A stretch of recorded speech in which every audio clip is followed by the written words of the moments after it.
ụmụ ibe mana ọ dị si ụmụ foonu ndị China na-ebugharị akpagharị.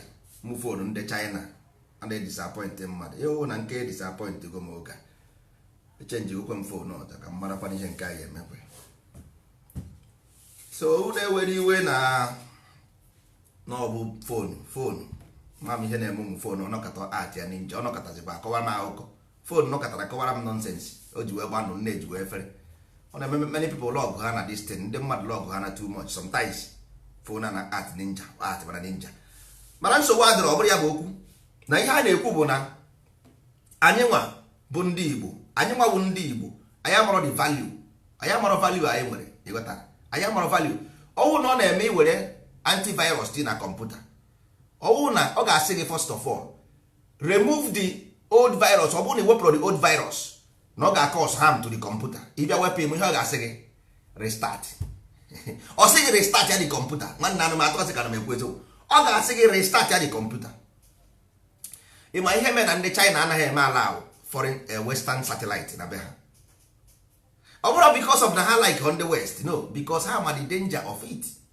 Most of the Arab country anaghị eme allow ha na-dictate their line go jụọ ndị nọ Dubai ha ga-agwa gị ha na-edictate ndị nọ the internet information na-abịa na their country because why nwanne ịghọtara na brain exactly kọmputa ahụ na-afụ dị ihe ọbụla kọmputa gị na-eme ji mụrụ ihe ọbụla kọmputa gị na-eme iji ma ọ sị gị do you want me to shut the computer restart the computer ihe ọ na-achọ ịgwa gị bụ you want to shut down the old information o make sure na one single information from the old one afọ dị ọ ya ka ọ sị ka ọ mee that ka ọ restart ya so that ka ọ make sure na ọ shut down completely that nonsense.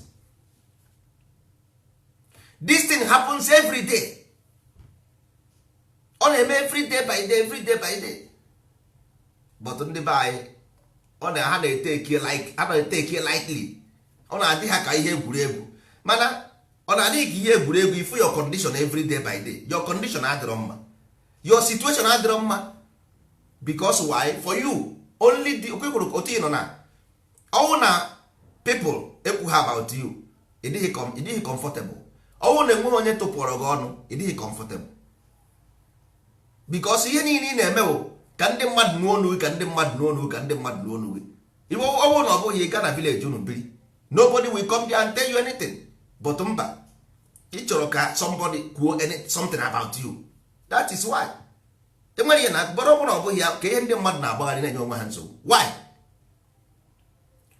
onye nọ na village na-eri nri ịga na ugbo ịkọ ji na ede oto irie ya nothing will happen onwe ihe ga-eme but ị chọrọ something else na you want something else enwere ihe ị chọrọ then that na ọkwa na ịnweta nwunye nkọ ịma na mgbe ahụ inwe n'ụgba ịma ha na enweghị ụgba because your desire ị create mere ya achieve inwe n'ụgba nna nna gị create a life first of all life ịmatagodi the journey of the soul ịmatagodi the journey of the soul first then because why there is no new creation never ever new creation without the spirit and the soul united without uniting the spirit because the matter the body na full matter onye nwa create spirit it's a new creation the life is creation itself inorganic create organic create spirit this spirit will come back again and unite with the soul all ihe bụ ihe etijere that artifact ahụ nụfụrụ all the whole information in that artifact from to Z how you navigate this life this earth because here is the experiment place ebe a ka ihe niile na-eme because ebe ka because only way because this soul na this mmụọ bara na mmiri a mmiri bụ ahụ mmadụ go into this ahụ mmadụ to create to make creation new creation because for all nature ime new creation you must descend in local in animal nature to make this creation.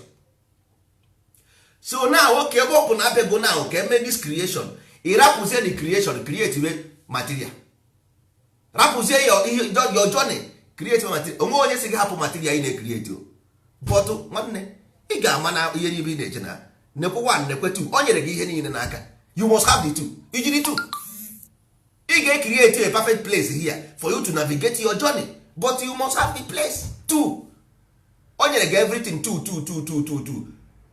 You must navigate but you jiri information to navigate sọsọ ihe ma one side nke a bụ ọnwụ.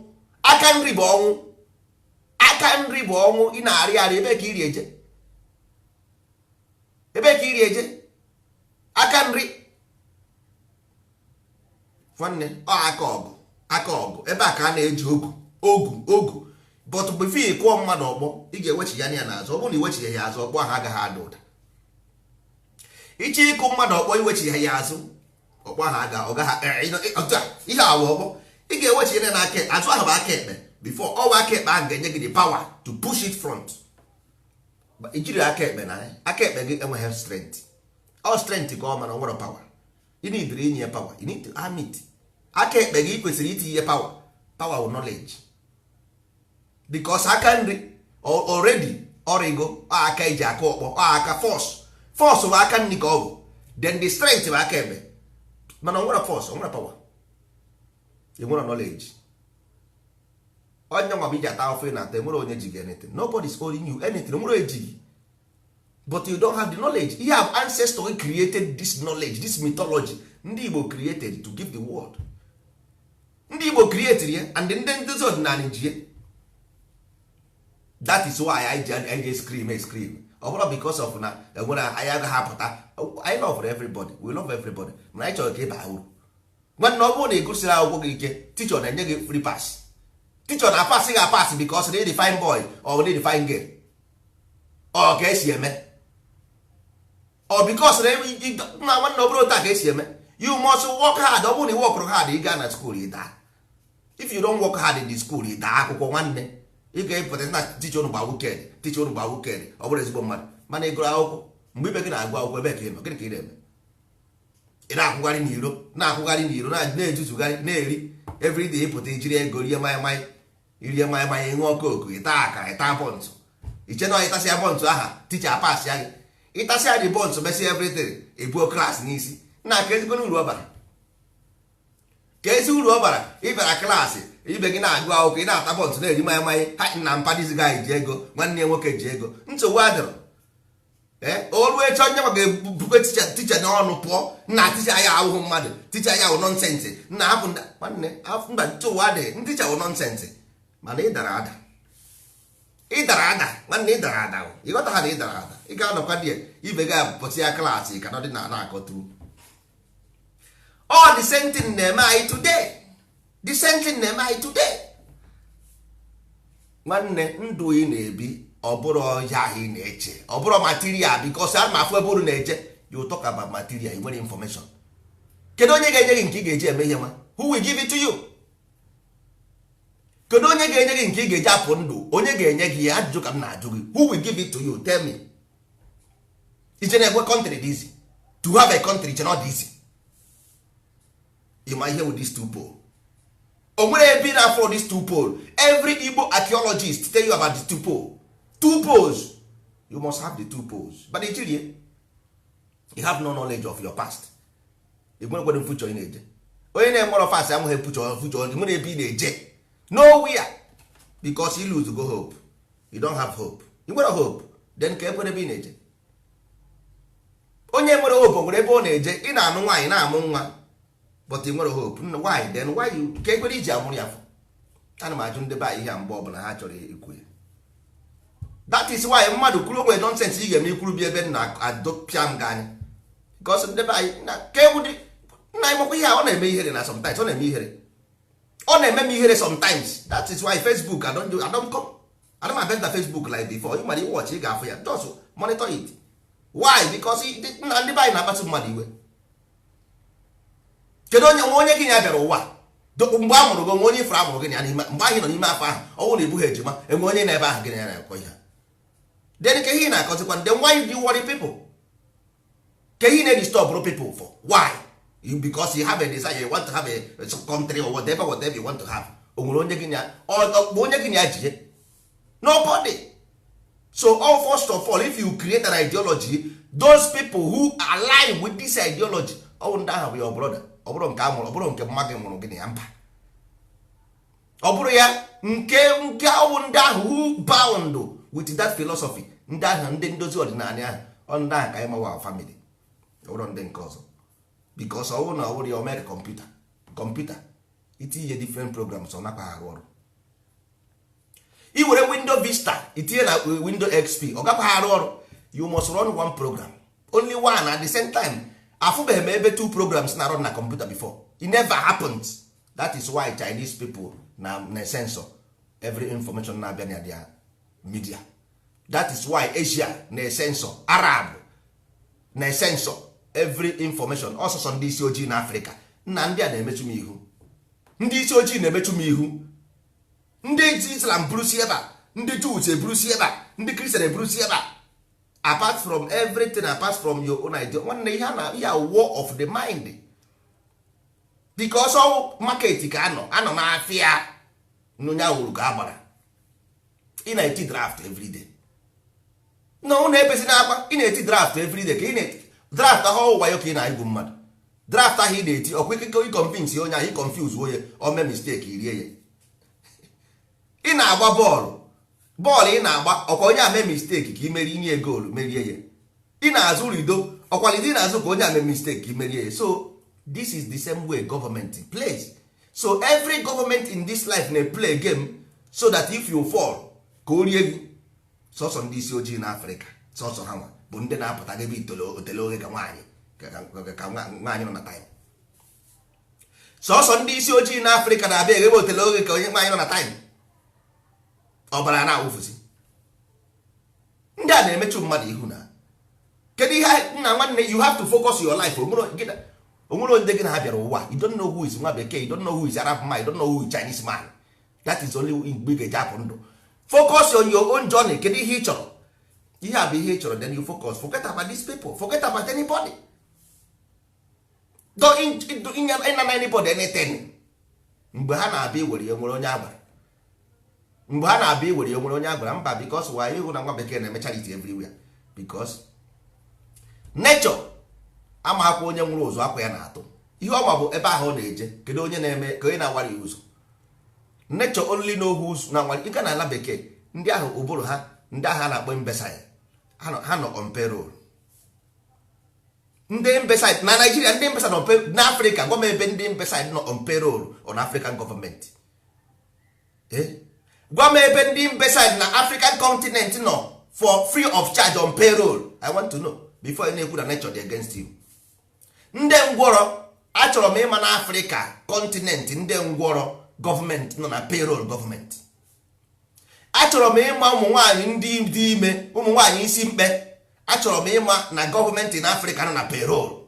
So nwanne nature na-emere anyị ebere. Nature ọ na-emere anyị ebere because ndị abụọ nature kwesịrị iwipe anyị out on this earth. Enwere uru anyị bara. O nyere anyị mmanụ, o nyere anyị gold, o nyere anyị diamond, o nyere anyị everything. Ụmụnne anyị ndị usi adịrọ mma, ndị ara nọ na street, ndị siri mmasị nọ na street, nyafọzikwe ndị ara. Ndị imbecile abandon, ndị ngwọrọ abandon, everybody mana abandon. Nwa bekee bịa were detin gaa na be ha na-akwụ ndị ba social, na-akwụ ndị ngwọrọ ụgwọ, na-akwụ ndị imbecile ụgwọ. Even na nature justify it. Nature sees them as normal human being. We are not. Nature for has ndị ma ihe and we are not. Because ọ bụrụ na ọ bụrụ ya, there is no how you can na condition not today. There is no how. Ọ bụrụ na enwere African continent no ndị dies because all the most pathetic one on earth ndị ahụ imbecile ahụ ifụ. Ndị ngwọrọ ndị na-enwe ha ihe ahụ ndị Igbo kpọrọ ogbenye, ndị ogbe na-enyere aka. This is the philosophy we created. Ndị ogbe na-enyere aka ha ma bụ ihe ahụ. You wonder why we fail. Ị na-ajụ m why we fail. Ị gaa na be unu na-akpọrọ nwaanyị ngwọrọ pụta, mụ na onye isi onye otu mmeri n'ụlọ ụka, onye ga-ebu ụzọ wee sị gị ịkpọkwara nwaanyị abata ihe. Ọ bụ mụ ga-ebu ụzọ wee sị gị ịkpọrọ nwaanyị abata ebe a, ewere m aka odo kugbuo gị. Yes, but ebe a ha nọ on payroll. So ọ dị normal na oge eje asị gị were take it from the rich and give the poor. Take it from the rich. If African continent is considered as a rich nation, rich continent, so how will you have any poor? Because that's why we create a social society where you give free food, free money. Ndị Africa niile nọ n'obodo oyibo 90% of them ha niile richara ego adụrụ, ha niile riri ego ha erigo rikọ ejigo ha gburu isi. 90% of ndị isi ojii nọ na western world erigo rikọ, enyego ha social money, enyego ha free money. Most of them nwunye ha anaghị arụ ọrụ na-akwụ ha ụgwọ, most of them anaghị arụ ọrụ ha na-agụ akwụkwọ free of charge na-akwụ ha ụgwọ. Unu amakwa ihe bụ ihe ha. This is how nature work. So although na Nigeria 60% of this ha na-akpa ego a na-ewepụta ego every year a na-esend ego to Africa for social ndị na-enweghị ihe ha na-eme. 60% of them na-aga na north.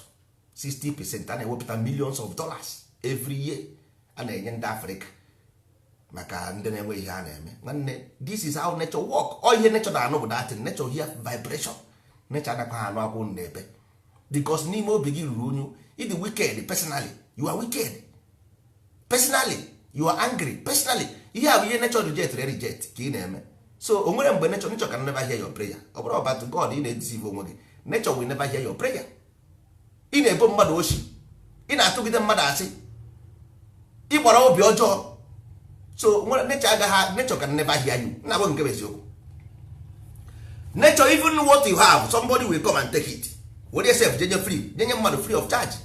Because that is the problem I na-enwe until you clean this thing. Because that two energy you need to unite to work together. Because the spirit and soul must unite to create knowledge. But you separated them through your attitude. You separated them through your attitude because attitude will separate them. They need to be in harmony to work together. Ọ bụrụ about mmadụ bụ iwere ihe gị nke gba ya nkịtị mba. All to purify the mind ka ọ dị clean. So mmadụ bịa chọọ gị okwu nwa ya aka ntị. Yes na because enwere ihe mmeri ya na. Yes na echere m ya ogu n'ọfọ. Ọ bịara ebe a chọọ m okwu mma ya ụra. Amamihe ọ na-akọ. Ihu onye ara ịracha onye ara okwu. Ije chọọ onye ara okwu ọta aga arụ. Ajụọ nke ihe gị na onye ara na-eme. A ga-ajụ gị ajụjụ gịnị ka i jere chọwa ebe onye ara nọ. Ọ ihe a ga-ajụ gị na. Simple as ABCD. So ị nọrọ onwe gị mmadụ bịa chọọ gị okwu ija ya isi because ị nọrọ onwe gị onwe ihe ị gwara ya ijeri ogu n'ọfọ ọ bịa ebe a chọọ gị okwu imerụ ya. Mana ị bụrụgodo ụzọ kwuru nonsense i destroy chago all the whole evidence for you to fight back. You have destroyed all of them. All the whole evidence for you to fight back, all the whole forces that will guide you to fight back. Ijiri gị ọnụ kwupụsie ya because ọnụ mmadụ wụ ọnụ mmụọ. Ọnụ mmadụ ji wee wụrụ ọnụ mmụọ. Ijiri gị ọnụ kwutọọ ya ikwupịa gị ya n'ọnụ. Iche na nature anaghị anụ ihe. Enu nwere ntị nwe anya, ana nwere ntị nwe anya. Ịnụbeghị ya. Ịnọ na Facebook ikwu okwu asị na mmadụ n'ụlọ ọgwụ isi ahụ nwe ebe a. E nwere ike ofu onye na-ekwu okwu like ihe ọ na-ekwu ị na-ejekwa ụka ma ị na-egbu ọkụkọ isi ibiri arụsị ga-egbu ya. Ọ isi na Jizọs ga-egbu ya. Na Jizọs ga-egbu ya ma arụsị Igbo ga-egbu ya, ada Igbo ga-egbu ya. Look at ihe na-akọ. Look at ihe na-ekwu n'ọnụ gị. Ikwucha dịstri si na nsogbu adịghị na ihe ga-adị mma echi. Ngwanụ nsogbu ihe adịgo mma na ihe adịgo mma. Ibe gị na-eche ka anyị esi edozi obodo, na-eche ka esi ebute arụsị ga-egbu ndị mmadụ, onye ga-esi ebute Jizọs ga-egbu ndị mmadụ. Can you imagine? Chọsọ ka ga-esi egbu mmadụ ka ị na-eche ka mmadụ ga-esi anwụ ka ị na-eche ụta gị ga-esi apụ ndụ. Ibe gị na-eche ka ga-esi arụ plen rụọ moto rụọ ụgbọ mmiri, ị na-eche ka arụsị ga-esi egbu ndị mmadụ. Na lukat nwanne jos jụgodo onwe gị ajụjụ ọụkwụ a ga-ebele ga-eji eje ụmụ ahịa. Ọụkwụ a ga-ebele ga-eji eje ụmụ ahịa ụmụ ibe. Ọ bụrụ ụkwụ a na so ọwụ na anyị chọrọ change we must be honest and change. Ọwụ na anyị chọrọ change we must be honest and change in truth and honesty. Ọ bụrụ agwa gị jọrọ njọ ị naghị emepụta ya n'omume. That is why m gwara ha that day si ha mmadụ isi awakening bụ a process. You have begin the process of awakening, yes, but you are not awakening. You didn't awaken, ị gaghị na-ede nonsense na Facebook. Only you truly you are awakening, ihe na-ekwu consciously awakened, then ị ga-amasị asị na eziokwu. Mana ihe anyị na-eme na ogosi na ya mara asị nke bụ eziokwu. Life wee nwere anything the reality n'ime ya. The only reality bụ na life nwere a journey. All this thing anyị na-create, all this illusive idea, illusionary idea, nke ahụ abụrụ life. Nke a bụ ihe eji akpọrọ ndụ aka. nke a bụ ihe eji akpọ iri ndụ aka, mana ọ datin ka anyị na-akpọ reality, sikwa na anyị dị consciously awake. ị na-ịtụrụ aka na nwa bekee, ịtụrụ aka ebe, ịtụrụ aka ebe, ịtụrụ aka. If you are awake, first of all, ị ga-amago na life is only one. There is only one consciousness. For you to challenge this one consciousness, you ga-ama na ọ dịrị easy to be awake. The worst thing nwere ike ime gị is to awake, to become awakened, because all those people ị kpọrọ ya enemy, he find it difficult. He find it difficult. If you na gị na ndị one people, then how can you find them? You nwere problem. So unu erubeghị that side, pụtara na ebe ahụ biko. So ihe anyị na-achọ ịgwa unu bụ na ndozi ọdịnala pad na pad, anything ọbụla, onwere onye si gị na Chukwu adịrọ. Ọ bụrụkwa argument ndị ndozi ọdịnala maka ndị mmadụ nwere ike ịnọkọta kwuru nonsense na-akpagharị. Ihe anyị na-achọ ịgwa gị bụ na there is in and there is out. You represent the outside world, which is onye unu na-akpọ God represent the inside world, but all of them live in this temple called your body. Ihe a na-ekwu maka ọ bụrụ na obi n'elu, ọ bụrụ na obi n'ala. No, ihe a na-ekwu bụ na the manifestation of this God bụ gụnwa, so that only then that the journey for you to make it to the kingdom and become a God like, so that you when you share one consciousness you become as your father. Ihe a na-ekwu maka ya. So Igbo knowledge for you to become God, or for you to serve God. There is a difference. How when they preach for you to serve God, and when they preach for you to become God. Because ebe has we copy the information for you to become God, mana ha achọghị ka ị bụrụ God. They don't want you to be, because people ha na God, there is no how they can play the game, because your brain na work your former, the game will not work anymore. That is why ha ji wee make sure na ị na-ada iberibe, because ọ dị n'aka gị ịda iberibe. Nwere onye ga-ejere gị ọkụ mmụọ, nwe ga-ejere gị n'igwe, nwe ga-ama gị ikpe. Is your own problem. Ọ bụrụ na ikwere n'ihe m na-agwa gị, ikwere nke a gbasara gị, na ikweghị nke a gbasara gị. So nwa bekee si gị Jizọs na-abịa ọzọ, ikwere, is your own personal problem. O mere gị by force, kwere, o tiri gị mma na akpịrị. Ọ sị gị na Mohammed na-abịa, ikwere, all your problem. O nwere onye problem ya. So o nweghị onye deceive gị. Deceive dị ebe a. Ọwụ na nna gị nyere gị a good knowledge, o nwere onye deceive gị. Ọkwa akpọ gị je ụka the first place. Onye kpọ gị je n'ụlọ ụka? Who took you? Onye kpọ gị je n'ụlọ ụka mbụ? Ọkwa nne na nna gị. Nwa bekee otu na western world bịa kpọrọ gị je ụka. Ị ga-achịkwa m na o mere nna ụnụ by force. Oke, nzogbu adịghị, o mere nna gị by force. Nna gị kwanụ ngị nwakwana nkịta isi n'ebe a mapụta ịmanye ebe a. Onye rere nkịta goro enwe ihe ntu uga na be ya. Ọwụ sọsọ mgbe ahụ ị ga-ekwere na ọ bụ ngụnwa fuck up. So only then you begin to walk towards your freedom. Also only then. But ọsịkwa na ọ nọ nso mere gị ife anyị okeke, ịdịbe serious. Ọwụ na ị na-ekwu na onye a ịdịbe serious, because only when you criticize it the strong enough to say nwanne emeghegbu m megide n'igwe n'ala, all then nature wee mepe ụzọ osi oke nwa m bịa. All then, but ọwụ na ịdịghị serious to accept this thing, nwanne nature ga-ama na ịdịbe serious self. You are not trustworthy. Onye gị information you will use way wrongly. Onye gị information, nwanne, there is information for everything. Some of you self na afọ plan maka plan chari. Ịma ihe plan na-eme ọchịrị, ụnụ ama ihe plan aha na-eme. You don't know. Ịma na highest force, the highest force, ụnụ na-eme arụsị plan, arụsị erukwe plan ha afọ, arụsị erukwe plan ha afọ. Ụnụ amakwa ihe plan aha na-eme bụ obunie. Ụnụ ma mmadụ one nọ ebe aha plan aha bụ wee ria n'elu. Because ị na-afụ ya every day, ọ dịghị common. Ị na-afụ plan ọ dịghị common n'anya. Ordinary telephone self ị gaghị arụ ifụrụ plan everyday. Gba achọrọ m ije Switzerland, ị mapụ je gbara plan tiketi, o buru gị na-aga. Gagodo ebe a pilot na-anọ, go to pilot position and see, look for yourself. Jee ebe pilot na-anọ, jee gbaa nkiri, gbara anya gị Christmas. Ị na-asị nwanne anyị ebidobedi ya ebido. So mmadụ na-arụ this night cannot na complain. Mmadụ rụrụ ihe a, ọ mmadụ rụrụ datino plan ahụ, mmadụ rụrụ ya, ọkwa ndị mmụọ, ọkwa mmadụ rụrụ ya. Mana ị na-agwa ndị be anyị something, but ọ bụrụ na enye ha nwa gị proper education or information, ọ nwa gị nwere ike ị gaghị arụ nwunye because nke gị agana.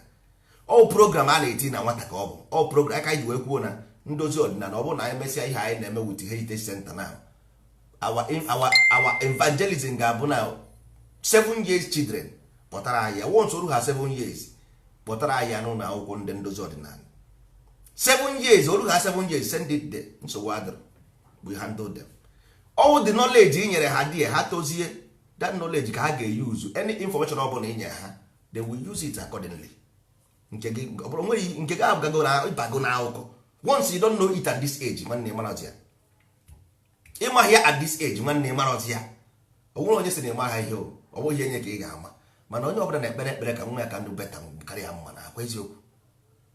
Onye ọbụla chọrọ ka nwa ya karịa mma o nwere onye chọrọ ka akwara nwa ya mma olesi ma ọzọ onye ọmazi m ebe isi pụta ụwa mụ nwa na onwe m chọrọ ka nwa m kara m mma kara m mara ihe kara m n'ihe niile. So ọ bụrụ na ị dị serious na ịchọ ka nwa gị kara gị mara ihe kara gị n'ihe niile ọ ndozi ọdịnala baka kịta na ala Igbo nwere na ala Igbo nwere kedu ebe ọ bụ na ala Igbo tell me kedu na ala Igbo now Igbo of today kedu ebe ọ bụ ka nwa pụọ ndụ o nwere there is no program nwa iji apụ ndụ based on natural science because natural nwere ihe na-akpọ natural science ọ bụrụ about nke school bụ program to program you to behave in a particular manner so that anyị rụọ ọrụ arụghị ọrụ ya na-ekwu to constitute the brain give them information basically from nwata ha mara mmiri na-ezo ezo kedu ihe cause disi mmiri o ji ezo what is the cause of rain kedu a na-anyụ nsị kedu the process nsị a kedu ihe cause nsị a nni a na-epu epu ka ihe mere nni a ji wee puo why o ji wee puo why o ji eme some aja na-acha yellow na-acha brown ịkọ ihe ebe ahụ ọ gaghị epu mana enwe nke na-acha different color ịkọ ihe na opuo ọ mara ihe bụ organic and inorganic mara the difference between them so that ọ fụzie these things ọ na-afụ ya i brain ya na synchronize ozugbo ihe kọmputa na-eme ihe brain ya ga na-eme ọ na-afụ the thing ọ na-eme na ọ na-create ozugbo because the brain enwego information of this basis ihe ọ ga na-emezi ọ na-create ihe ọ ga-eji the information na-eme na ọ ihe isi ya na-eme mana ọ dịrọ n'isi gị na so isi gaghị create mgbe ndị nna nne ji wesị gị na onye na chi ya na onye kwere chi ya ekwe knowledge ekwe wu knowledge ya ka isi na ekweghị m ọ na ekwere m knowledge no ya ka eji sị gị na Adam na Eve there are 3 of knowledge wee ekwe wu knowledge isi ikwere you have the knowledge ikweghị you don't have the knowledge. So nna gị gwara gị agwa before knowledge is power mana ị ga-emekwa ya apply o wee bụzie pụọ ndụ mana ndị be anyị ghọtara this thing na-agwa ha dịtịn ọ naghị na-efe ha efe na ntị ka sị na enwere automatic power to get something nwanne nwere power to have anything is the brain we have the information then the brain create. Oh na the spirit and the soul is not united you can never create anything. Nna gwa nke bụ eziokwu before God and man because the creativity is from the soul then the spirit will go to the soul bring the information give it to you as the person you begin to 3 of you spirit and soul begin to create this information you are going to manifest it ngwa ya manifest here in reality because all those tools are on side all go on the outside the third person. Aka ekpe bụ the soul aka ndị with the spirit ngwa nọ na middle so the manifestation of these 3 all bound ya bond ya but na ga enidri separate from this carbon purify ya clean ya up so ka iwe nweke unite the spirit because the spirit ruru your spirit is dirty so all na spirit is dirty ọ gaghị eme ka inwe to the kingdom of the soul it's impossible that is it onye nwebere Africa anaghị aga n'ihu ọ bụrụ because of na no nwere onye na-eme anya anything no because we are distracted because ọ na the spirit na soul anọghọ because the spirit enweghị direction onweghị direction is nothing but kinetic energy moving like plane but without compass so the compass will go on ngwa the compass ngwa ga-enye direction inyezie direction cool way down omeji na achara cool way down then the body will begin to synchronize open the door then the soul will come out and join the spirit then you na-echezi echiche all this thing na-emezi external or that make sense to you a na-akọ nonsense gị na-echegodi n'ime gị na mmadụ ga na-akọ akụkọ sị gị uche gị ihe na-agwa gị because uche gị adịrị ya ihe na-akakuleti godi bụ na enwere ofu ukwu isi gafere na side ụlọ igburu ukwu isi aha kọtụọ ya were ya gaa na village ụlọ ị ga-eje wee mee ebe ahụ mmiri na-agba mmiri na-edochi ụzọ ọ bụ ihe na-echedi ya ị nwere ihe ịgafere n'ụzọ ebe ị fụrụ ayọn somewhere ị na-eche ka esi were ayọn ahụ je modugharịa ya were rụọ something. Onye a na-akọrọ gị na ya nwere one boy na-achọ ije obodo oyibo na okwuchi isi ọma na ịghọta adịghị o kwuru sef because reject go external begin to develop inwards. So once you begin to awakening, the first of all bụ that inner message ị ga-asị na apụ ala, ị ga-asị na ịchọrọ gị pụ ala ma ọ bụrụ na ibido ọfụrụ. If you start awakening, ma ọ gwa na ihe a na-eme na iro na-atụ gị n'anya ibidobe. Once anything external na-ameghị nta izi ma na nwanne enwe ị ka na ala bi na ịbakwu na the worst one sef ịba na the worst. Ọwụ na external influence ka na influence gị external influence ịba na worst. Once you begin to awakening, then the spirit will anything external nwezi uru ọbara. Ị ga-aghọta na this thing worldly things you can have them if you want, you can create them if you want, the power is in your hand. So mgbe ahụ na-ahazi nwezi ọrịa eke ya ego become commodity for you, even become a problem for you self because ndị nkịtị ga-abịa zuru gị n'oche gbaa ga-egbe tie gị ihe nara gị dị ego. Ọ dịgide nje ị ga-akpịrị ifu ego self ị na-agba ọsọ because ndị ochie nwere ike ịbịa jide gị gbuo gị because of na iji ego. So ka mmadụ ejighị ego ibide free na-agagharị iri sịrị pasị gị ebe ọbụla ị chọrọ iji ije ebe ọbụla ị chọrọ iri irie. Mana onye nkịtị chọrọ ego chọrọ ego ọ naghị eche ụdị ihe ahụ ọmaha na o nwere ike result to anything. Ọ naghị eche ifụ ndị gọvanọ ọwa pakọrọ ego dị holo ego ndị obodo niile ga-ebubuli eti na akpa jeti na Switzerland isi na onye ama ihe ọghọta ihe a na-akọ na so the sentiment ofu ihe ahụ na-eme ndị Afrịka niile because nwanne nọ nso dịrị mma ndị Igbo adịghị mma onweghị uru ọ bara m. That is why I stress myself to do this thing. Onwere uru ọ bara m. Sọsọ uru ọ ga-abara m bụ na ndị Igbo tụọ ndụ nga na ana Igbo njiri slippers na-akpagharị. So that is my own, that is ya nji ata afọ na-ata ka m gaa na ana Igbo dị free. Ọ bụrụ maka m gaa na ana Igbo dị free because ịpụọ ndụ apụọ m ndụ, onye ọbụla apụọ ndụ, onye ọbụla abara onwe ya uru. Onwezi onye ga-achọ ibe ya, enwezi onye ga-achọ ibe ya na yes na onye ma bụ ihe na-agbara mbọ ọ bụrụ ka m bịa inye m ego ka m were pụọ mmadụ mba. Nke ihe m chọrọ bụ ka onye ọbụla bara onwe ya uru ya ka a na-ekwu maka ya fọrọ ihe ọzọ. And otu anyị na-emekwa ya na nwere any organization anyị fụrụ n'ala Igbo na-eme ụdị ihe anyị na-eme. That's why ji emebi ya. Ọ bụ nwe onye anyị si na anyị na-agaghị arụkọ ma ọ bụ ihe a ma ọ bụ ihe ọ bụ ihe a na-ekwu maka ya. Ọ bụrụ na e nwere ndị anyị fụrụ na-emebi anyị ka eji join ya mana afụfụrụ ndị na-eme ya na so we have to start it. And ọkwa na ị chọrọ ijoin anyị ị ga-amakwa n'ihe anyị na-eme isoro anyị ma ọ kweghị bịaba ịkọrọ ihe ọzọ bịa ije na Siemens ebe ahụ na-akọ maka fada Katọlik ije na Katọlik si a na-anụ nwaanyị achụpụ gị ebe ahụ. Ije na Roman Katọlik na-agọrọ ha na na-anụ nwaanyị achụ ha gị because ha anaghị anụ nwaanyị ebe ahụ.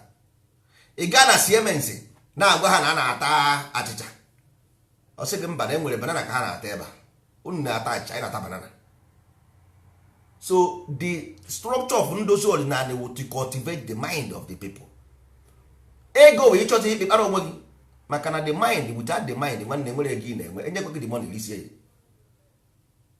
Ọ bụrụ na the mind adịrọ cultivated enye gị the money rie ya ịchọ ka anyị nwa iche na ịbụrụ onye ochi one day ka a ga-enye gị 20 million naira ifu na Igbo that day ka ị ga-ama na Igbo ndị was stable mind that day ka ị ga-ama na Igbo stable mind.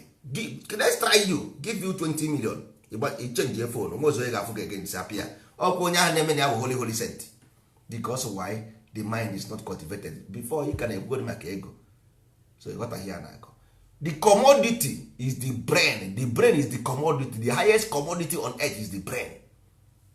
Ụbụrụ onye nwere ụba uru ụbụrụ onye nwere the highest commodity. Ụbụrụ pepper no but ị gwara brain na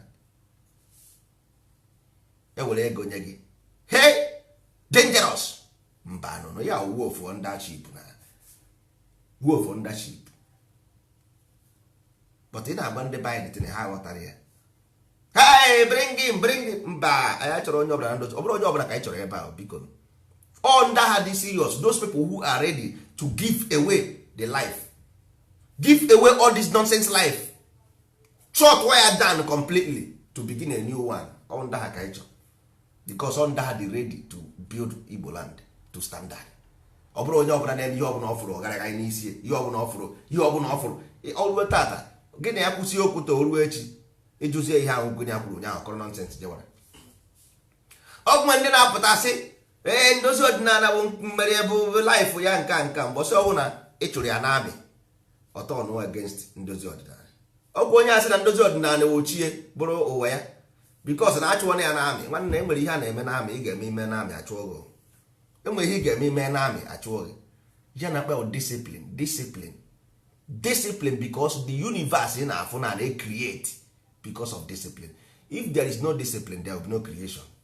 Oya ka ị na-afụ sọ mkpụrụ osisi ukwu osisi anaghị amị mkpụrụ because there is single mistake. One single mistake the journey will not complete. One single mistake the journey will fucked up. So the discipline maka gị nwa ọ bụrụ maka anyị nwa because we are already. The discipline is about to you not to us. So ọ bụrụ na you keep already discipline and your mind dey serious for your life sebapụ. You are not serious because nwa gị your children for us all important to us because I need the doctors, I need the scientists, I need the medical doctors, I need everything. Ọ nwa gị ya awụ those things. Ọwụ na ịpụrụ ndụ nwa gị agaghị hapụ ndụ, then how do we have all those things? Ka ị ga-esi enwe ya? If we don't keep the laws, discipline and keep the law, ka ị ga-esi hapụ ndụ? Onwe ya ka ị ga-esi hapụ ndụ na? So nwa gị enweghị uru ọ ga-aba ma ọ bụrụ na ịbara uru. Mana so ndị nọ n'ala bekee na enjoy European laws. They use advantage of Western world because na West all the government na-azụ nwa ma na Africa ọ dịrị otu ahụ. Na Africa ọ dịrị otu ahụ. So ndị isi ojii nọ n'Africa chekwa na ya eche sọsọ ndị ndozi ọdịnala na-agwa ụnụ ụdị ihe nkwụ onye ọzọ na-agwa ụnụ ya. Nobody's else. Ihe a na-ekwu about ngị nwa take control of these things. Not we, but you have to discipline yourself to achieve this goal for your children because ị gaghị awụ onye nkịtị nwa ga-awụrụ onye nkịtị. O nwere isi na ịwụrụ onye nkịtị gbasie mbọ ike ka nwa gị ghara ịbụ onye nkịtị. Ha na-ekwu maka this is journey of life. Ọ bụrụ freedom fighting, ọ bụrụkwa nke a na-asị nwanne bịa bido anyị ebidone. All the process ihe anyị na-eme is part of the process, is part of the program. No, as soon as possible our heritage center ga-adịrị n'ala Igbo. Anyị ebido quiz ọwụ na ịpas ya those tests anyị nyere gị iwere ego na bayad, but as long as ị na-study kwa ndị quiz ahụ ị na-amụtakwa ihe a na-eme because ihe a na-agba mbọ maka gị nwa ọ bụrụ maka anyị nwa ọ maka ụnụ nwa ọ mbọ a na-agba maka ụnụ nwa because ala Igbo adịrọ mma onye ọbụla ma ya. Anyị enwere street anyị ụnụ ama ha na ọ bụ ka mmụọ mmadụ dị ka environment ya na-adị. Ụnụ ama na ka mmụọ mmadụ dị ka environment ya na-adị. That environment shows who we are inside. Ama ma ụnụ ọmakwa na environment gị will this expression of your emotion, how you behave inside. You express what you have. Your character is a express of your emotion. Enye gị ego iburu gbafuo jeti na Switzerland achị gị rụọ ụzọ ị gaghị arụ ya. Asị enye gị ego sef sị gị rụọ ụlọ asị kọntraktọ iri eji ego iri half iweta half ịrụsị ụlọ gbasịa ngọrịngọ. Ụlọ kwesịrị ichebe ihu n'ebe rising sun. Ụlọ ọbụla kwesịrị ichebe ihu na rising sun because anwụ ahụ na-apụta ọ na-efe esi gị. Ịbịakwazi inwe ịmana mgbe ndị ochie ndị be anyị na-arụ ụlọ gada na-abụ arụ gada n'ihu arụ gada n'azụ, the rising sun and the descending sun. Nke gada nke ihu a na-ebu ibu nke azụ na-epe mpe. Ọma mgbe ụlọ chere like that na enwere mgbe ndị ochie a na-eme like that. My father ebe ọ gwara ụlọ ọka dị ụta nri tu ụmụ echi the gada first the front gada ya buru ibu o fesiri sun anyanwụ, the back bụ descend o pere mpe o nwere gada pe mpe. Nnụnụ n'ụtụtụ iwu ọchị ya na nnụnụ n'ụtụtụ ha na-esi n'azụ ụlọ fefee fere gawa na ọwụwa anyanwụ every morning. Na mgbede anwụ na-adakwana ha efechiyakwa again, ị ga-afụkwa ha again ha efechiyakwa to the descending sun n'ọdịda anyanwụ. Nature do this thing. The nature n'onwe mere ihe. Mana nke anyị kịta anyị bịazi ịrụ ụlọ anyị arụkara ebe soro anyị. We are confronting the nature. That's why ihe anaghị aga ọfụma ụmụ ibe. Ọ bụrụ because of na nwere something na-eme somewhere. We don't follow the principle of life. We don't follow anything. we just live like life is not just come and live here you go asị ka ọ bụ life wee journey you must know the journey then you create an environment ga-eme ka ndị na-amụ amụ na-apụta after you nwee ike ịghọta ihe a na-akọ because the brain na-asịkwa environment ahụ na-contribute na the development of the brain because ndị be anyị bechara ala bekee na ịhụ na ha chenjicha most of them go and ask them bụ ha bịara ala bekee ha bụrụ the same person with time they change because the environment begin to have seed inside them. The environment change them.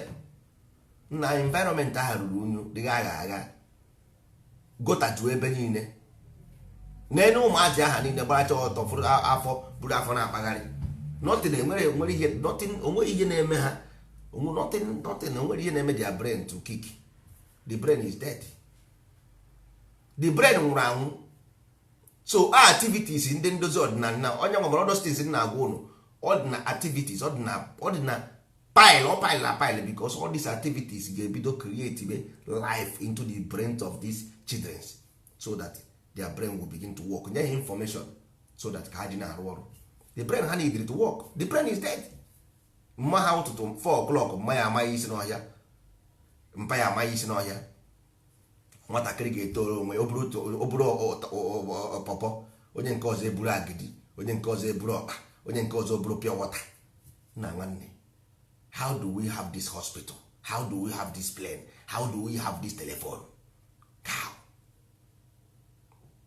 Kedu ebe anyị na-ejedi? Anyị nwekwara plan, anyị nwekwara atụmatụ ebe anyị na-ejedi nwa. So ndị be ha na-ekwu dis otu a ndị be anyị ama mma ntị ochiri ha. Ihe nwere this thing have nothing to do with country. This is about culture. It's not country matter. It's about culture. It's culture mean cultivating the mind of the people. That is the meaning of about celebration. Festivals and ceremonies is encoded in culture. These things are teachings. Is education to educate the mind. Nothing to do with celebration. But on the Bible, culture for celebration for them. Apụtakwa na-ajụ m why na ihe anaghị aga ọfụma kedu ebe ha mere wrong. But this is the reason why you don't do well. Ihe a bụ ihe na-agwa gị bụ why you are not doing well is because of these things. Because you don't understand. You got the life. Life is a journey.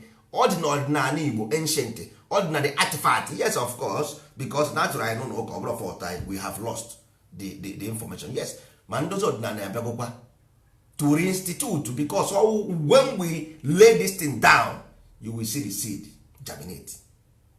The seed will germinate in front of your eye korokoro if na the mind ahụ na-eko nothing but a air dust. Mind will dust you anytime any moment you can dust it.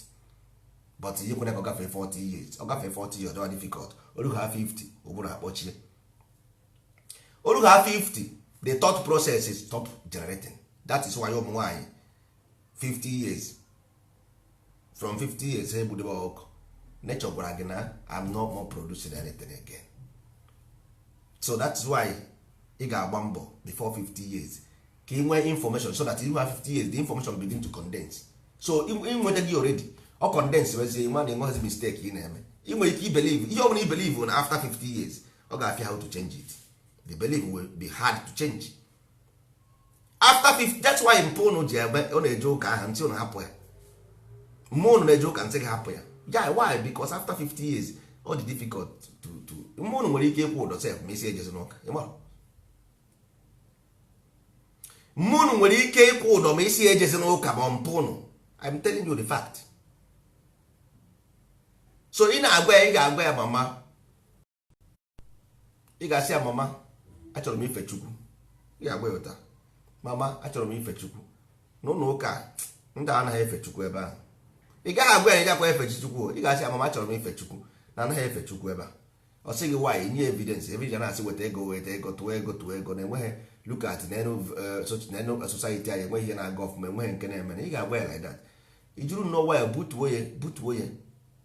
butuo ya mama biko jebe nsogbu adịghị jebe asị gị pụta mana mụ nwa na onwe m achọrọ m ịgara ndozi ọdịnala ka nje help our society ka anyị mee ihe a na-akpọ social organization society to build onye na-akpọ society to build this place, small community organization, organize our society, mara onwe anyị, dozere onwe anyị obodo anyị. So got ya as a different way. Ọnwụkwana nke ịpụta isi ya mama Jizọs bụ onye ochi, Jizọs bụ onye ama, a ga-egbu egbu, a ga-ata ata. Nwere ike ọ baa n'ụlọ hypertension egbuo ya,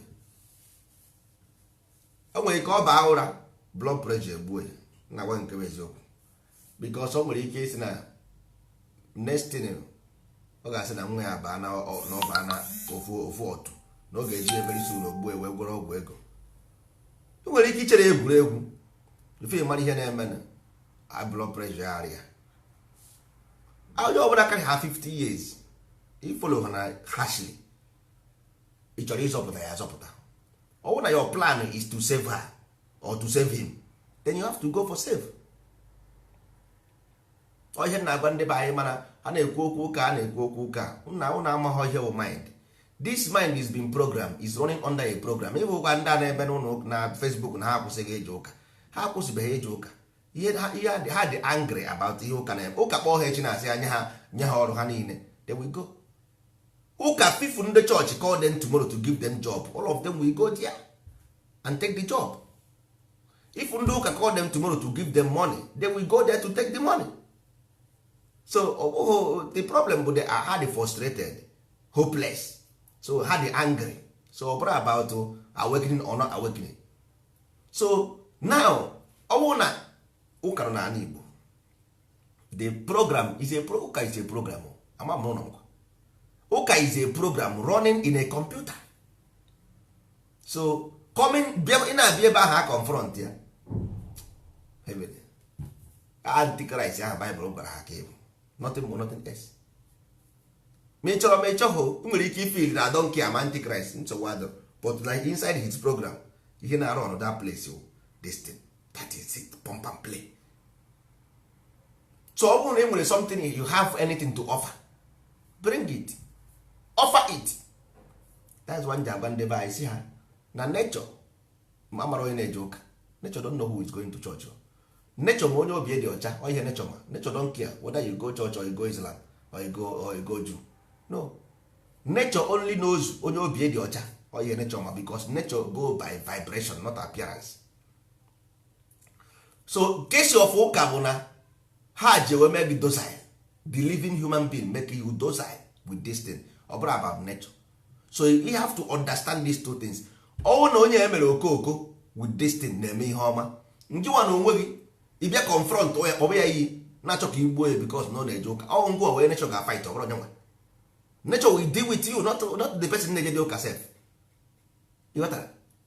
Because o nwere any right ị nwere to deal with this person because na believe, ị nwere different belief. Ihe na-ekwu believe ha bụrụ kwa natural principle. Believe because ihe ndị mmadụ na-akpọ believe will just coded something to convince people. All to rule you is about governance. Because ihe a na-ekwu okwu ya with the journey of soul. So nwere ike ebe ị na-agwa mmadụ something, if you want to explain something to somebody, ị naghị agwa nke bụ eziokwu. Inside that Bible, truth no there. But ị naghị agwa ndị mmadụ truth, ị na-use fake na-asa ndị mmadụ isi. So nwere target to convince the people, confuse them, so that ha ga-adị loyal to ihe ha na-eme. So ngụma na onwe gị bịakwa na-abịasị gị save onye ahụ onukwu na ife na egwuri wayo na asara ya ego. So onye asara ego ị na-agwa ya nwanne asara gị ego, rie nsị asara gị ego, mba, ị ga-asị ya bịa nwanne, ihe ewetagodiri ego ahụ asara ya, jide ya n'aka ụta, si ya nwanne ka efere ihe bụ akwụkwọ na ihe a bụrụ ego, were ya wute mmiri, weta kemikal ahụ ha ji asa ya, saa ya ebe ahụ, wepụta ya, gosie na akwụkwọ, gosie ka ha si eme datịrị mgbe ahụ a na-eme, ewere ego nke ọzọ nke dị mma tii n'elu ego ihe egosi all of them. Si ya na-ekwe ka a na-esi eti ihe n'elu ego ha, nekwe ndị bụ ego, ndị abụrụ ego, ndị abụ ego. O sị gị that is from that moment you become the savior to that person.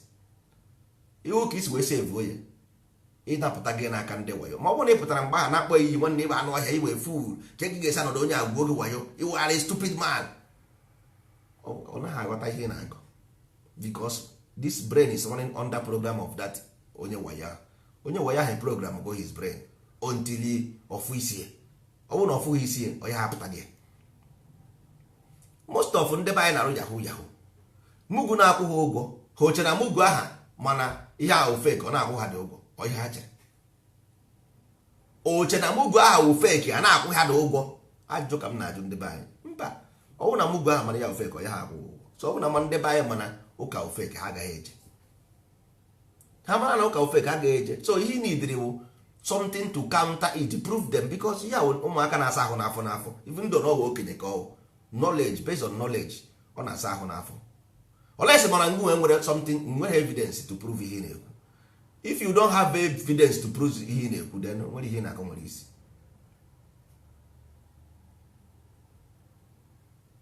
Ọ bụrụ na ị nwere evidence to prove ihe na-ekwu, then ka ihe na-asị ya kwụsị ije ụka. Onye ịnapụ nwatakịrị ihe o ji n'aka, ị ga-enye eke. Onye a mụrụ ya na there is God somewhere, there is Jesus somewhere, a mụrụ ya from childbirth till now. Epụtazie one day si ahapụzie the thing. Ọ ga-ajụ ka ihe ị ga-enyekwana ya. What am I go? Because now I don't nwere ihe m nwere. So ihe m nwere only Jesus ka m nwere. I have only Jesus. Na isikwa na Jesus ma bụ ụzọ eziokwu. Then why am I living? Ọ ga-asị gị, yes, ihe na-agwa gị pure truth. Ọ ga-asị gị, why am I living? I don't have enwere m ego, enwere m ihe m nwere. I have nothing. I have only Jesus that hope one day something will be better. And they go na Jesus ma abụghị eziokwu. Then ka ezigbo ihe mmadụ dị ndụ ya ma ọ ya achị gị, what are we going to worship now? Because amụrụ ya na you must worship something. So first of all, ị ga-ebidogodi from number one. Igbogodi the reason of life. Ọ ghọtazie the reason of life. Ọ bụzi nyanwa ka ọ bụzi ngwa ka ọ dịrị ịgwa ya na Jesus bụ eziokwu ma asị. Ọ bụzi mgbe nyanwa ụbụrụ ya rụba ọrụ. Ọ bụzi na ụbụrụ ya ka ọ dịziri isi. I need to grow my mind. I don't have to stay with sheep and worship. No, I have to be the God. Because only when you want to be the God, you become pure. Then you become the God-like. Because God wants you to become like God. Ọ chọrọ ka ị na-eme ihe ọma bụrụ ezigbo mmadụ. Ọ chọrọ ka ị bụrụ onye ochi na onye ama na-asa ahụ ya. O nwere isi. How can you become a criminal and worship God? You have make no sense. So when God like you, God loves you, God should want you to be like him so that he ga-abụ ezigbo mmadụ. Because ezigbo mmadụ kwa eziokwu, if God is good, then you have to be good to be like God. So ọ bụ ihe ihe ndị ụka kwesịrị ịma. So ọ bụrụ na eje n'ụlọ ụka na a na-asị ya weta ego nke onye nke izu onye nke ịbụọ, ọ naghị ajụ ebe si eweta ego nke ọ na-arụ. Ọ ga-amụ na onye ahụ onye ochi. Ije n'ụlọ ụka sị gị so seed, fada onye nke mbụ, onye nke ịbụọ, onye nke atọ. Onye ọbụla ma ihe ụbụrụ ya na-arụ ọrụ, ọ ga-amụ na something dị wrong somewhere. Onye ọbụla ụbụrụ ya na-arụ ọrụ ga-ama na there is something wrong. Ite na ndị anaghị emete ọfụma, ọ na ha na-egwu Chukwu wayo. And if you begin to question yourself this thing, ebe ahụ agaghị adịzi attractive to you. But until you make people begin to question this thing, ihe na-ekwu anaghị aba ha ntị. Ọ ga-asị gị kekwere ebe a ga-esi weta ego ga-eji arụ ụlọ ụka. But this person inside their Bible has the temple of God is within. So until he cut what that rope tied their mind in that thing, ha agaghị eche uche.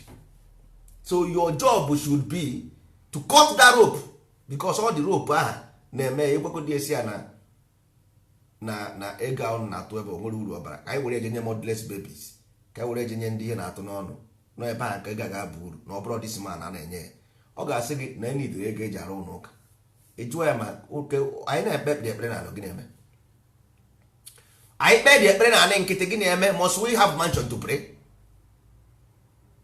Must we have mansion to pray? No. Must we need glass house with gold to pray? No. So all no prayer with your problem, you can pray without anything. So gwazie m the reason why iji enye the man ego ahụ every Sunday na-atụ nnukwu ego anyị na-atụ na-eso seed. Why? Ọwụ na ọ bụghị personal ka this man na-eji this money for himself. Ichere na God want that thing? Do you think so? So all of us to call to go this nonsense in the brain. So the person chebezi uche, then the last one should come Jesus or not Jesus.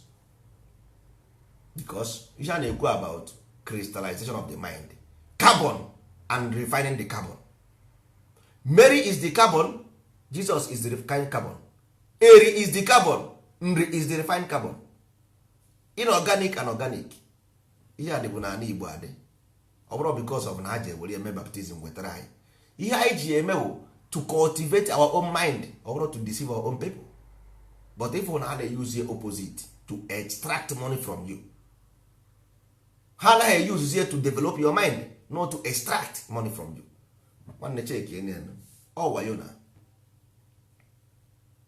ọ wayo eriri anyị eri mana until anyị ekwere na eriri anyị eri wee jizie wayo mana mgbakọ anyị gasị na they enforce this thing for us, they enforce our ancestors, they do this, they do that, then brainwash us, then see what nature gasị na even ịgaji ọnụ gị na-ekwutere onwe gị ihe ọjọọ because ihe nature na ihe ahụ ị na-ekwu bụ ihe nature na-anụ because mmụnụ kpọgide ụka nwere onye fọsụrụ mmụnụ. My mother is witness, nwere onye fọsụrụ my mother to go to church. Ọ na-aga ụka, ọ kpọrọ m n'ụlọ ụka, so onye fọsụrụ m to go? Ọ bụrụ na ọ bụrụ my mother. All my mother and my father bụ nweje ụka, so why did you say that thing? Ibe ma na-asị, why did you say it? Ke ihe na-ekwuru ịma na-asị, then how can nature justify it? Ndị mmadụ na-eche na uche na why did you say it? Ebe ịma na ọ bụ ifuru ya. Don't apply judgment in past observation. That is natural law. Natural law don't apply judgment in every past observation. Nonso ma ga akante makwuru ya emegwara na ha eso okwu. That is it.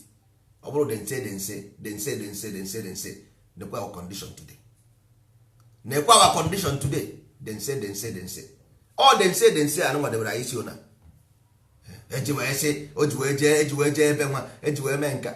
Then say. You what did you say? What did you say? All of you not here from A to Z the monobone joke. They brainwash our ancestors, then impose on us, then deceive us, then brainwash us. Nonsense. Ka onye brainwash gị kwata a na-ekwu eziokwu ebe anyị nọ ya ikwere n'eziokwu a na-ekwu na. How many of you ọkwụrụ nwere akụ na Facebook ndị isi anyị na-eme ndị ọdịnala ndị ọcha one bịagoro gbaa iyi. Ndị ọcha one bịagoro kwasịsọ once ka m fụgoro onye ọcha bịara ihe abụọ nonsense. Mana anyị na Facebook na-akparị ndị ọcha everywhere every day. How many of them bịa akparị? Ọkwa ndị Igbo na-abịa emebisi ndozi ọdịnala. Ọkwa ndị Igbo ọ ndị Yoruba ka ndị Hausa, ọkwa ndị Igbo na-asị ka ndozi ọdịnala si gbuo taa ọkwa ndị Igbo. Nwanne olesi ma ikwere na ngwa bụ onye ọjọọ, you begin to become good man. Ọ bụrụ na ikweghị na ngwa bụ onye ọjọọ nwanne, you can never be a good man. Only when you agree na ngwa bụ onye ọjọọ, then only that time ị ga-ebido wee bụrụ ezigbo mmadụ. Pump and play. Ọgwa ha ma ndị be anyị ma ndị be anyị na ụmụ ibe a sị atụrụ ọmara atụkwa na ofenye isi n'ọhịa. Anyị ga-eweta okwu anyị na njedebe taa, orukwe mbọsị ọzọ oge na-adịghị anya anyị ga-ebidokwa iwere kọlụ, ịkpọkwa kọlụ akpọkwa kọlụ onye ọbụla ekwuo ka ọ dị ya n'obi. Nwanna ya anaghị atụ ụjọ. Anyị bụ ndị ndozi ọdịnala Igbo, anyị ji pure information nke ga-ezuru anyị, nke ya anaghị adịghị anya ukwu, nke obere anyị nwere ọ ga-ezuru anyị. Information nke ndị ndozi ọdịnala ji ọ ga-ezuru anyị. Enwere onye na-akwụ anyị ụgwọ bịa hie ebe nwere onye anyị bịara hie ime anything.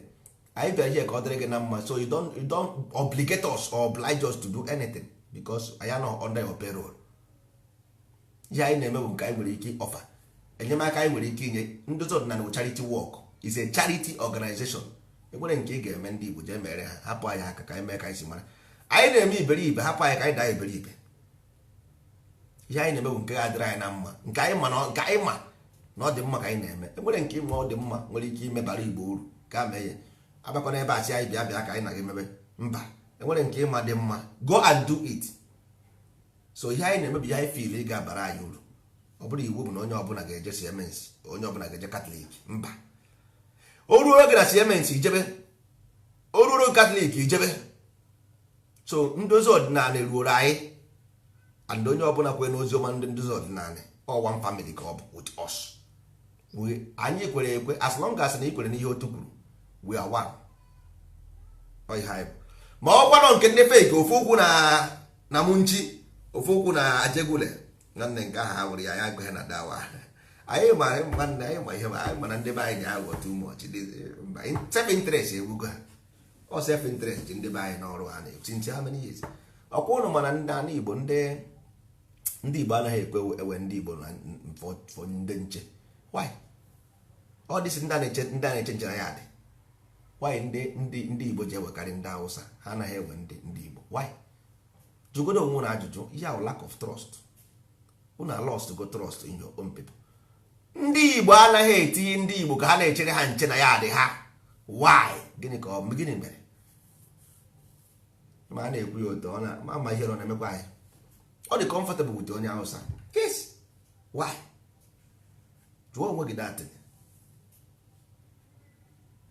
ya kpọtachi ndị Igbo mgbe anyị bidoro ndozi ọdịnala Igbo enwere onye na-eme ya today now ọkwa those people ga-aga dị na those people anyị nwa kpọpụtara kụziere ha ọrụ ọha nwa ga-apụkwa that place ndozi ọdịnala asị ha chịga ịhụ ya ndị Yoruba na ndị Hausa na-ayọ biko si adị ha na grupu anyị anyị jụ na-ayọ anyị wute anya mmiri ma ndị Black Americans wute anya mmiri they want to be part of us agba ha na ihe abụ ihe ndị Igbo biko gbaghara anyị kama na ọ bụrụ na anyị nwere ihe ọzọ ịchọ ka anyị mere gị ịchọkwa kọmbat ịbụrụ onye Igbo nsogbu adịrọ mana ndozi ọdịnala Igbo grupu anyị grupu ndị Igbo you can follow us on Facebook anywhere but ị gaghị abatanwu na grupu because na ọ bụ ihe ndị Igbo mana ndị Igbo aha nwezi ya enwe mba ha aghọta ha they don't understand mana nsogbu adị mụ ibe udo dịkwara ụnụ